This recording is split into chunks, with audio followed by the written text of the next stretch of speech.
Panoorin natin ito mga idol, Pinoy binastos at sinayawan. Akala pataba lang, 4 times pinabagsak ang hambog na negro. Nag-aati ka po mga laban, A3 Boxing TV. Ang mga Pinoy boxer, madalas minamaliit, madalas binabastos, lalo na kapag tayo ang dumadayo. Pero iba ang kwento, kapag dito mismo sa Pilipinas tayo binabastos. Katulad ng nangyari sa kababayan nating si Jundi Maraon, tinawag na Pretty Boy, mula Molave, Zamboanga del Sur, sinayawan, sinigawan, at binantaan pa na patutulugin sa harap ng sarili niyang crowd. Pero nagkamali sila dahil ang Pretty Boy hindi lang porma, may dalang kamaong pangpahiya ng kalaban.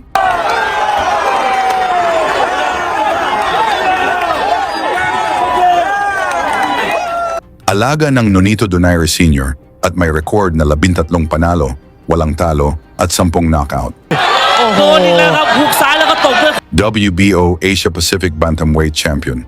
Sa kabilang sulok, ang hambog na dayo mula Tanzania, si Anthony Matthias, tinaguriang piston mover. May 23 panalo, 18 knockout at 1 talo. Kaya malakas ang loob, nagyabang pa at nagbanta na patutulugin ang Pinoy dito mismo sa sariling bayan. Pero sa gabing iyon, sa Ozamis City, may ibang mangyayari. Isang leksyon na hindi niya makakalimutan. Bago yan, pa-like at subscribe na lang kasama ang bell. Malaking tulong yan sa aming mga content creator. Round 1, agad nagpakitang gilas si Matias. Gustong patunayan ang kanyang salita. Pero si Maraon, kalmado lang, naghihintay, nagtitiyempo.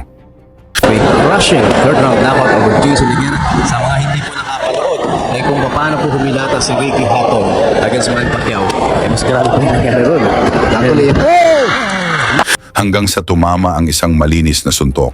Nayanig si Matthias, pero nakatayo pa rin.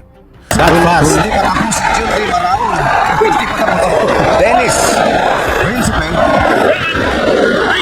isang straight ang ibinigay ni Jundi Maraon,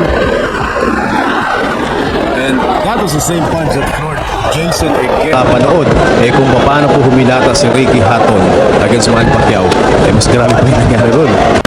Medyo natulos doon si Jundi Maraon. Now he's going for the kill. He knows that his opponent is in trouble, but he should take it easy. He will never be confident against these Africans. Bumabalik yung And that's the right thing to do. Hindi siya nanggigigil. Showing maturity, another left by Jundi Maraon. That left is really powerful. Oo. Talagang malakas na And Matthias is dazed. Body shot by Maraon. Another left by Jundi. And now Jundi going for the kill. Matthias is in deep trouble. Jundi Maraon going to the midsection. He gets stuck there by a right. Pero maganda yung ginagawa niya. Nag-iingat din siya, no?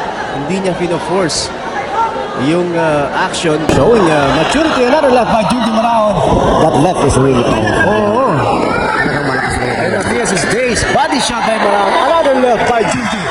And now Jundi going for the kill. Matthias is in deep trouble. And Matthias missing a left, or rather right, jab by Maraon. Nagulat actually yung Afrikano to sa straight na binitawan ni Jundi Maraon. I think he has recovered. We are under 1 minute of this 12-round encounter. Right there by Matthias. It'll be a short night. Pretty much in charge of this fight. Right by Matthias, left jab. And kung nakaka-recover na nga yung Tanzanian fighter. Now Matthias using it left jab to ward off. And Pretty Boy pretty much in charge of this fight. Right by Matthias, left jab. And kung nakaka-recover na nga yung Tanzanian fighter. Now Matthias using it left jab to ward off.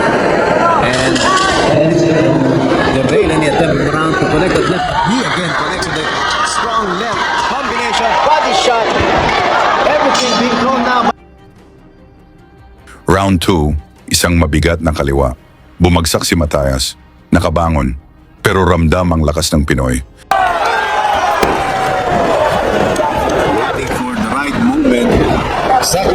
first round when he scored that knockdown. And that's more of a slip. That's that. But you know, we have discovered something.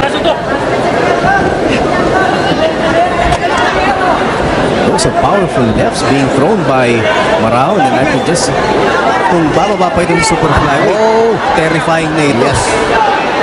Good left again by Jundi. Left. Body shot by Jundi Maraon. Showing maturity. He knows that paglaban pa rin, bumabalik pa rin si Matayas. Oh! Another left to the head. Mula sa kaliwang straight ni Maraon, bagsak ulit ang hambog na negro, pero nagpakita din ito ng tibay. In this fight. Grabe yung left ni Maraon. Oo. Maski isang katamaan dyan. One more. Ayaw sa akin. Bumabalik pa rin, no? Kumakaunter pa rin si Matayas. There's another left. Hindi ma-solve ni Matayas yung left straight na tinatapon ni Jundi Maraon kanina pa. Very accurate, no? Counter pa rin si Matayas. There's another left. At least noo, mama, baksak rin yung Ano mo? This was how money. Round 3, sumubok bumawi ang Dayo. Umatake, pero napaatras. Sa bawat salubong, mas malinis ang tama ni Maraon. Maraon showing us that he's got power also sa kanan. He's now using his right hand. Especially those body shots. Also sa kanan. He's now using his right hand. Especially those body shots. good left there by Matayas. That was a good left jab. Stinging left jab. Kanyang footwork. Decent. Good left there by Jundi Maraon. Oh, Isang kombinasyon at muling bumagsak si Matayas. Pero imbes na tumigil, sinayawan pa niya ang Pinoy. Parang walang nangyari. left there by... Yes, and I think it's all over. Could be. This could be the end of the fight. Going for the kill. Body shot. Countless blow. Dito na siya pinaulanan ng suntok ni Maraon, kung saan hindi na niya alam paano depensahan dahil sa bilis.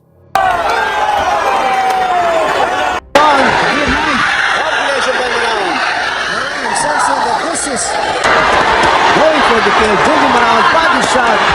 Countless blows being delivered by Jundi Maraon. He's trying to go for the kill.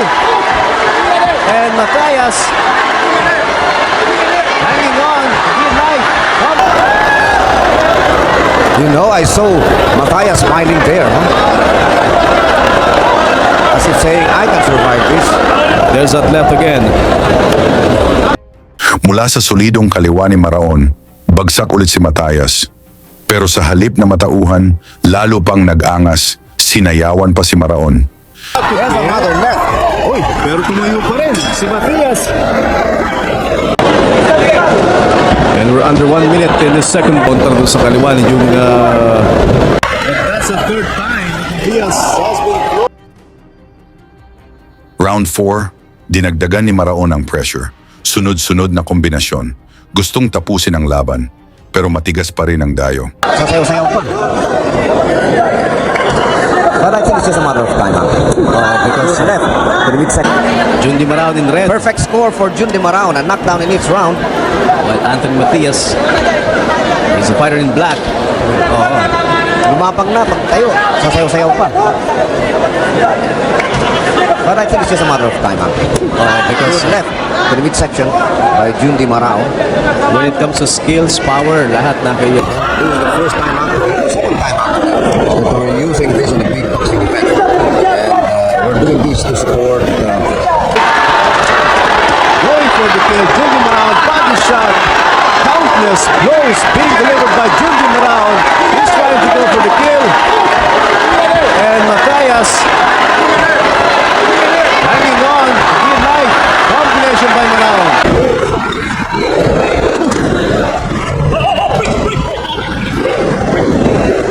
Matias in black, Maraon in red. The undefeated fighter from Braeburn. Round 5, unti-unti nang bumabagal si Matias. Lumalambot sa bawat solidong tama ng Pinoy, pero hindi pa rin sumusuko. Now Maraon is using the right jab. how the Tanzania feels right now. Those are not ordinary lefts that he's getting from Jundi Maraon. Pero ang tibay, ano? Parang gloves, ha?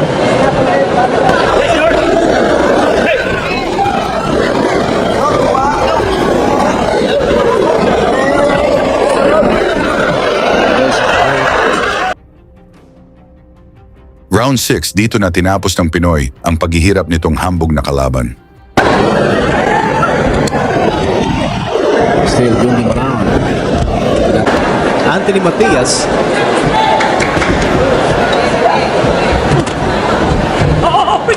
On number 5. 3 knockdowns have been scored in this fight, all by Jundi Maraon. Managed in the first, second, and third rounds. And now, Matias is very active with his left jab. Maraon still the patience of Maraon being tested here.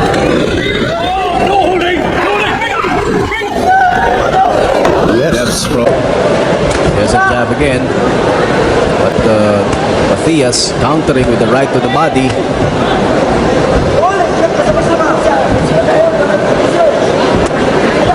Meron go ba ni Maraon ngayon compared to his last 3 fights? Very active with his left jab. Right, final round. Judy Maraon showing composure. Despite those 3 knockdowns, he scored each in the first, second, and third rounds. Isang malinis na kaliwa, tumama. Bumagsak si Matias. At sa pagkakataong ito, wala nang kasunod. Rest of the rest. Another knockdown. Pero pa yung this time. Thank you, sir. Straight. Maraon still in there. Sabog na yung ulong Matias Akon. So the patience of Maraon being tested here. And again, at left of Judy Maraon. Pinatigil na ng referee ang laban. Ngunit ang hambog na dayo, nabitin pa sa laban. House. Technical knockout. Panalo ang Pinoy. Matagumpay na nadepensahan ni Maraon ang kanyang WBO title. Ano ang masabi mo sa laban?